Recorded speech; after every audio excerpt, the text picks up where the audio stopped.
Hello, this is Ralph K. Ginorio. Give me a few minutes and I'll suggest an idea hopefully worth considering. Mr. President, it's not your military. Yes, you won 2 presidential elections, and elections do matter. But the fact is that the American military is a treasure, not just for the United States, but for all mankind. It has preserved the peace since 1945 in Asia, in the Middle East, and in Europe. There have been brushfire wars, to be sure, but nothing like the calamitous exchange of armies in World Wars I and II. Our military, not our ideals, not our way of life, but our military has been the ultimate guarantor of the peace, because despite the fact that in this country, all sorts of people can aspire to and even achieve power. Around the world, it is usually the aggressive thug willing to kill who becomes leader of his country. And a man like that is deterred by force. Mr. President, your plan, as announced by Secretary of Defense Chuck Hagel yesterday, cuts the American Army back to pre-World War II levels, eliminates the A-10 attack jet, the only guarantor against Soviet-style tanks dominating the battlefield, tanks that communists have in the millions in China and elsewhere. It eliminates the U-2 spy plane.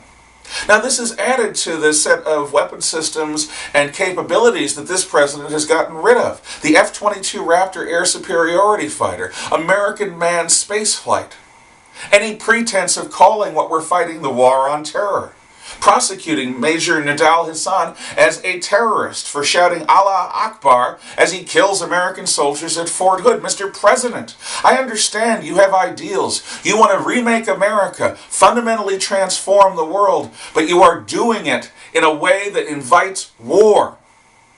Without the American military, NATO is meaningless in Europe.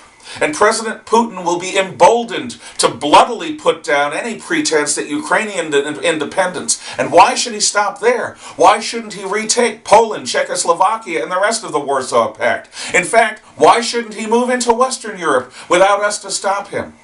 European militaries are composed of men like me, rather fat and old, who are unionized. They're not going to stop you, except maybe Britain. Russia will have competition for Europe, because without American military power, our allies in the Middle East collapse, and some form of new caliphate, Shiite or Sunni, or combined, will arise, because that's what so many millions in the Middle East want. A resumption of an Arab-centered world that they believe existed 1,000 years ago, but with nothing in common with the caliphate of 1,000 years ago. This will be a harsh fundamentalist theocracy, and it will attack Europe. We stop it. But if we're gone, no one will. In South Asia, you have the enmity of India versus Pakistan. In Sub-Saharan Africa and Latin America, you have chaos. Mr. President, you have been no friend to freedom-loving people wanting genuine liberation. You do nothing to help the people of Venezuela against the Chavez government that is shooting them. You do nothing to help the people of Ukraine that's serious, just as you did nothing for the people of Iran when they rose up against their government a few years ago. It seems, Mr. President, that your real enemy, the one enemy that you won't negotiate with, are patriotic American conservatives and America's traditional allies overseas. And your cutting of American military forces guarantees their risk. In East Asia, you have a renascent China, who will expand to dominate South Korea, Japan, the Philippines, the Indonesian islands, and ultimately Australia and Siberia. But then again, they have bankrolled every financial scheme, Mr. President, that you have been behind, and they're getting a lot for their money. The problem is, at some point, people in China, there is a large faction in China that doesn't just want to slowly assume world hegemony, they want to spank the West. They want to show the world that the Opium War days are over, and the most clear way for them to do this is to cross Formosa Strait and smack down any American military response with absolute brutality.